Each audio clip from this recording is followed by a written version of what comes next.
Boy, this is incredible fun. I can't tell you how grateful I am to all of my friends and my family for coming out today. I'm going to say to my 3 young children, there's a bench out of the sun you're allowed to sit on if you'd like.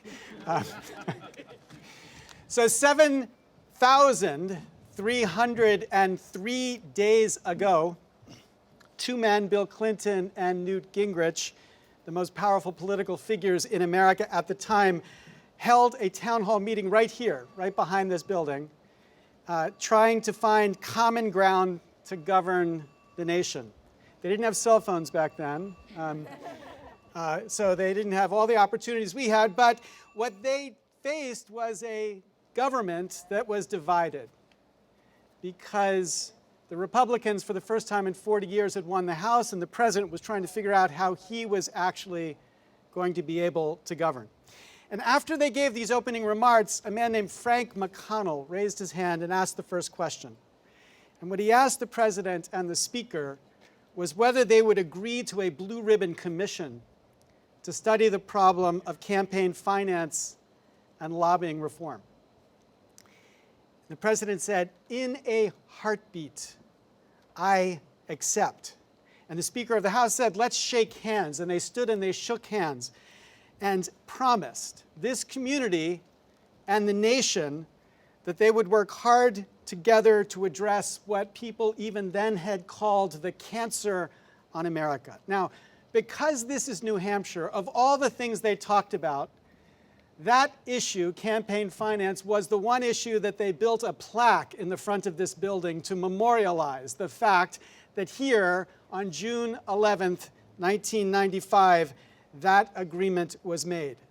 But because the president and the speaker came from Washington, all of the things that they discussed 7,303 days ago, campaign finance reform, that issue was quickly forgotten.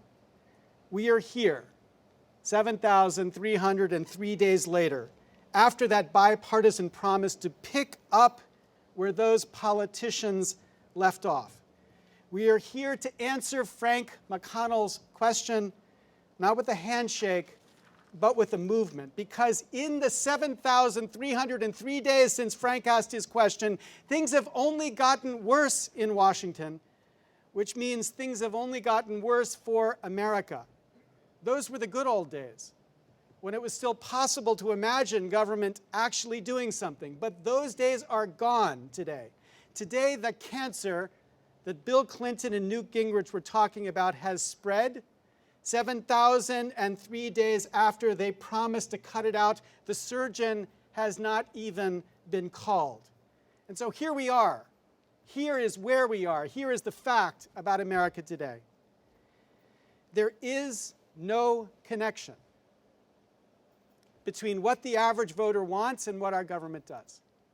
Let me say that again. That is a pretty important fact. There is no connection between what the average voter wants and what our government actually does. There is a strong connection, according to the largest empirical study done by political science in the history of political science on this question, between what the economic elite want and what our government does, but no connection between the average voter and what our government does. In a representative democracy, the core idea of a representative democracy has been lost. So while many Americans believe we need to do better in protecting America from people who get access to guns who shouldn't have access to guns, after Sandy Hook, where 27 people were murdered, including 20 children murdered, when 89% of America, 84% of gun owners said they believed there should be background checks, better background checks, Congress did nothing. 3/4 of America believe that global warming is happening, yet in the decades since America first came to recognize this issue in a big public way, Congress has done nothing. We are burdening our children with endless debt, but rather than paying for what we buy, politicians pander to the rich to keep their taxes low. Indeed, some of the richest Americans, hedge fund managers, actually pay the lowest tax rate of anyone. Yet despite that fact, Gallup reports that in the last 20 years, there has not been a single poll that has found more than a third of America who believe that the taxes on the upper income in America are, quote, fair. Congress has done nothing on every issue that matters to America. Congress doesn't listen to America. On every issue that matters to America, Congress listens to the funders of their campaigns. America's government has been bought, not by us, not by the American people. America's government has been bought by the cronies and special interest. America's government has been bought not by those who care about America, but by those who want to use our government to get rich. Now, I'm all for success in America. The promise of getting rich by creating and innovating drives the American spirit. I know this because my dad was an entrepreneur, and I saw how it drove him. But entrepreneurs succeed by working harder, by competing better, by creating more. They succeed by innovating, not by hiring lobbyists to get a special tax favor, not by paying congressmen to get a special subsidy, not by begging Congress for corporate welfare, but by making money the old-fashioned way, by earning it. Yet today, 7,303 days after the Clinton-Gingrich patch, for many Americans, for way too many in this economy, that's not how wealth is made. For way too many, wealth is made through the power of a lobbyist. For too many, wealth is secured through the special favors of government. For way too many special interests in America, the way they succeed is to get the government to favor them against others, against those who don't hire the lobbyist. The America we live in today would have been unrecognizable even just 20 years ago. 400 families have given half the money in this election cycle so far. That's not American democracy. That's a banana republic democracy.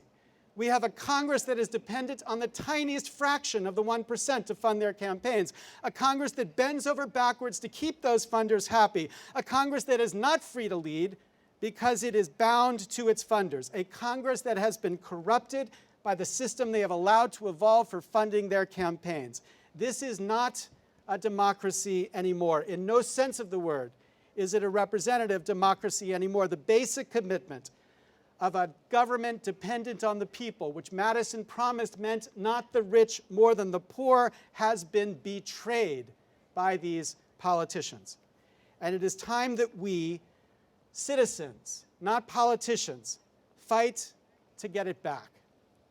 My name is Larry Lessig. I am a father, as you can see, and a husband, and a teacher, and a sometimes lawyer. And with the support of my incredible family, my wife, Bettina Neuefeind, and my 3 children, Willem, Theo, and Tess, I am here at the place where Bill Clinton made his promise with Newt Gingrich to the American people. I am here to announce my candidacy for the president.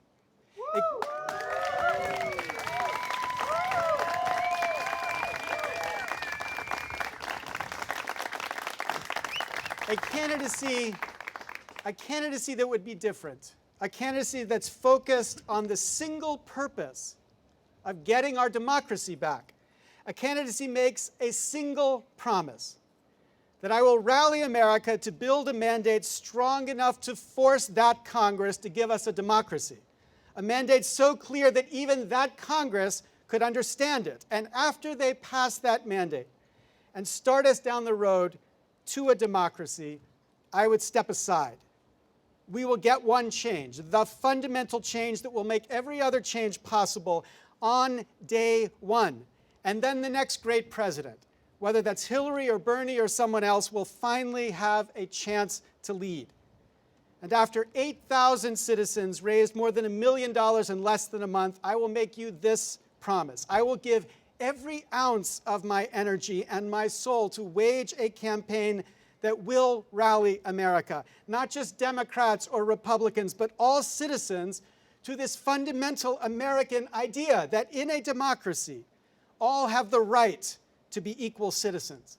Not because that's a pretty idea, not because campaigns should be fought for moral notions alone, but because the only way we can restore this democracy is if we restore this fundamental principle. Only if we do this do we have a chance to solve the problems that hold America back. My friends Tom Mann and Norm Ornstein write that this country, quote, is squandering its economic future and putting itself at risk because of an inability to govern effectively. We cannot afford that waste anymore. And this campaign, my campaign, our campaign, will be the first in the history of America since the Revolution committed exclusively to the idea of establishing a representative democracy. The first campaign to put all of its chips on this single fundamental purpose, to get us a democracy finally. Now that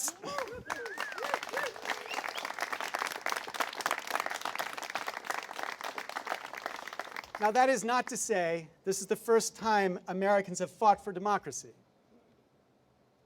Soldiers in America volunteered to defend our democracy with their life. They go to the field with a backpack, not a super PAC. And my grandfather joined millions to fight fascism across the world.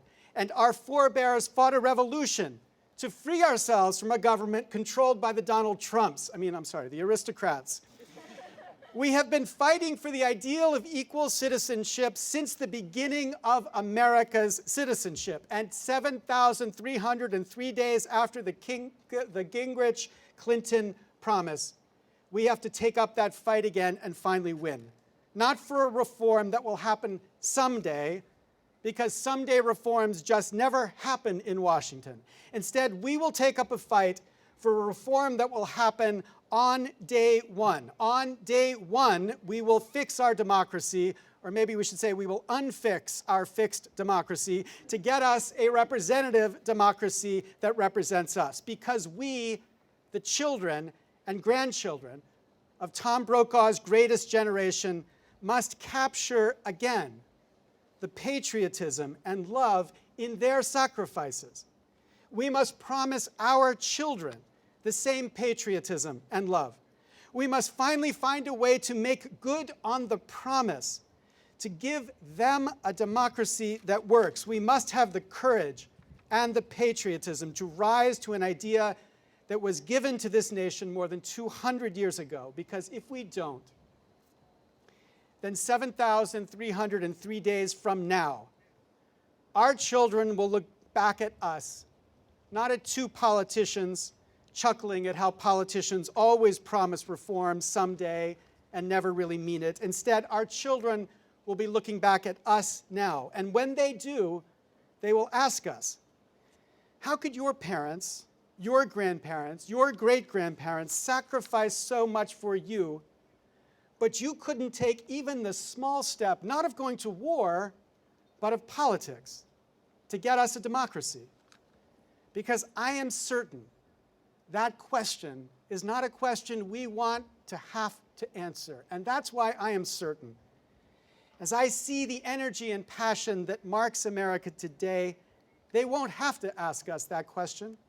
Because I am certain that when they look back on this day, they will remember this day, this hot and sweaty day when my children melted here at my side. When they look back at this day, they will remember that here, on this day, we began this fight to make good on those politicians' promise. We launched a campaign that would rally America to the fundamental change it needs to get America its democracy back again. A change that affirms the equality of citizens, a change that will echo from the streets of Ferguson to Capitol Hill. That in a democracy, Black lives matter because citizens are equal. Today,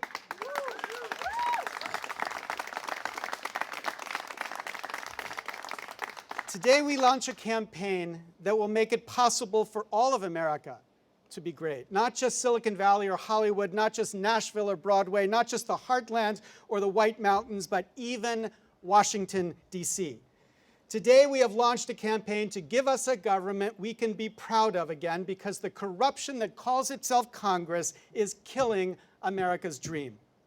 So join me today in a fight, not to defeat any Democrat, but to defend the fundamental ideal of a democracy. Help us fix that democracy. First, by building with us a campaign that rallies the most creative Americans against the greatest threat to America. Not terrorists living in caves, but the citizens convinced that there is no democracy here anymore. The citizens who have given up. We can be as great as we were taught that we were, because we love our children, because we love our country, because we love taking on the hardest problems and making them seem easy. We can and we will take on this problem too, and it will be easy, and this democracy will be ours again. Thank you so much for coming today.